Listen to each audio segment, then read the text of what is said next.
Salut la team autodidacte, j'espère que vous allez bien. Aujourd'hui on va aborder les thèmes sur le modèle OSI puis le modèle TCP/IP, et enfin de donner les nuances entre les deux modèles. Pour ceux qui ne sont pas abonnés, je vous prie de le faire. Sans plus tarder, commençons. Aujourd'hui, on pose les bases. On parle du modèle OSI. Le modèle OSI, pour Open Systems Interconnection, est un modèle de référence créé à la fin des années 70 par l'ISO. Son objectif est simple mais stratégique, standardiser la manière dont les systèmes informatiques communiquent entre eux. Concrètement, le modèle OSI découpe la communication réseau en 7 couches, chacune avec un rôle précis. Cette approche permet de comprendre, concevoir, sécuriser et dépanner les réseaux de façon structurée. Pas de magie, que de la méthode. Pourquoi c'est important? Parce que sans le modèle OSI, Internet serait un chaos technique. Chaque constructeur ferait à sa sauce. Grâce à lui, les équipements, les protocoles et les technologies peuvent interopérer. Dans le monde IT, le modèle OSI est une langue commune. Il est utilisé en réseau, en cybersécurité, en cloud, en télécom et surtout en troubleshooting. Si tu comprends l'OSI, tu penses comme un ingénieur. Bref, le modèle OSI, ce n'est pas de la théorie scolaire. C'est la colonne vertébrale du networking moderne.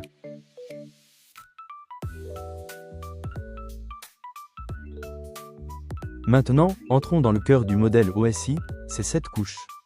La couche 1, la couche physique. C'est le niveau du matériel.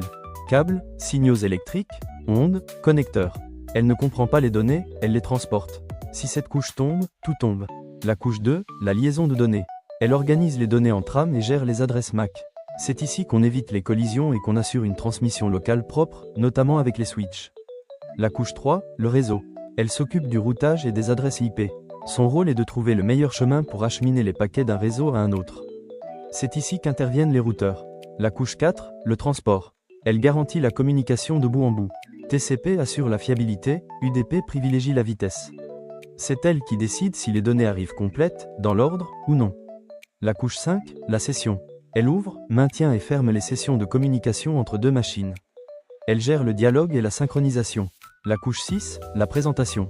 Elle traduit les données. Chiffrement, compression, formatage. Elle s'assure que ce qui est envoyé peut être compris à l'arrivée. La couche 7, l'application. C'est la couche la plus proche de l'utilisateur. HTTP, FTP, SMTP, DNS. C'est ici que les applications accèdent au réseau. En résumé, chaque couche a un rôle précis. Ensemble, elles transforment une simple donnée en communication mondiale fiable.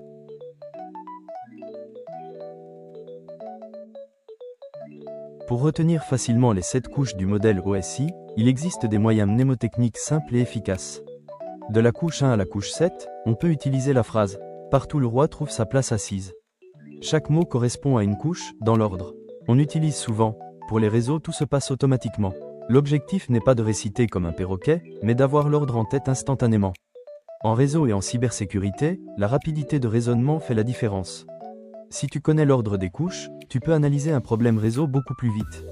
C'est ça le vrai pouvoir du modèle OSI.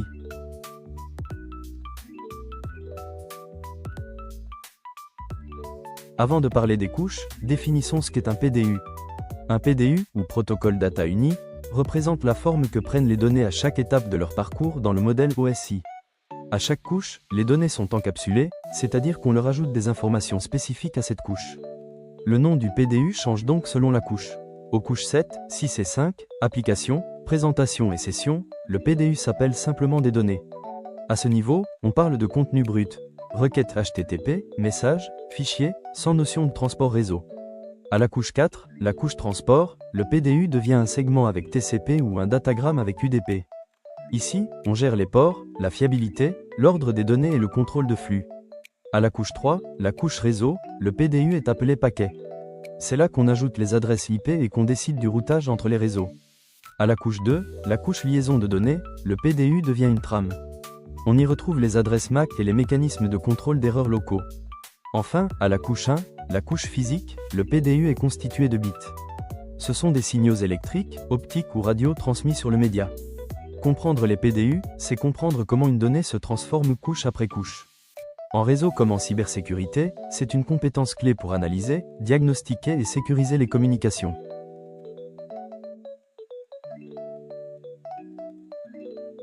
Avant de poursuivre, il faut qu'on se mette d'accord sur la définition du terme protocole. Un protocole, c'est un ensemble de règles qui définit comment deux systèmes communiquent sur un réseau. Un protocole sert à définir le format des données échangées, établir quand et comment la communication commence et se termine, gérer les erreurs, les pertes, les doublons, assurer la compatibilité entre des machines différentes, garantir la sécurité quand nécessaire, chiffrement, authentification. Pour bien comprendre le modèle OSI, il faut maintenant parler des protocoles et de la manière dont les couches travaillent ensemble pour acheminer les données. Chaque couche du modèle OSI utilise des protocoles spécifiques, chacun avec un rôle précis. Aux couches 7, 6 et 5, applications, présentation et session, on retrouve des protocoles orientés services et applications. Par exemple HTTP, FTP, SMTP, DNS ou SSH. Ces protocoles permettent aux applications d'échanger des données compréhensibles par l'utilisateur. À la couche 4, la couche transport, on retrouve principalement TCP et UDP. TCP assure une communication fiable, ordonnée et contrôlée.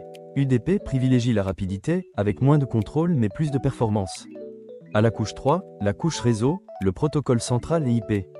On y trouve aussi des protocoles comme ICMP, utilisés pour les messages d'erreur et de diagnostic, ou encore des protocoles de routage comme OSPF, RIP ou BGP. À la couche 2, la couche liaison de données, on retrouve Ethernet ou encore Wi-Fi. Ces protocoles gèrent la communication locale, les adresses MAC et l'accès aux médias. Enfin, à la couche 1, la couche physique, il ne s'agit plus vraiment de protocoles mais de normes de transmission, câbles, signaux, fréquences, fibres optiques. Maintenant, voyons comment les couches collaborent. Lorsqu'une donnée est envoyée, elle descend les couches. C'est le processus d'encapsulation. Chaque couche ajoute ses propres informations, sous forme d'entêtes, parfois de trailers. Les données deviennent successivement un segment ou un datagramme, puis un paquet, puis une trame, et enfin des bits transmis sur le réseau. À la réception, le processus inverse s'applique, c'est la désencapsulation. Les bits remontent couche par couche. À chaque niveau, les informations ajoutées sont lues puis retirées, jusqu'à ce que la donnée originale arrive à l'application. C'est cette coopération stricte entre les couches qui rend la communication réseau fiable, modulaire et évolutive. Comprendre les protocoles et l'encapsulation, c'est comprendre comment Internet fonctionne réellement.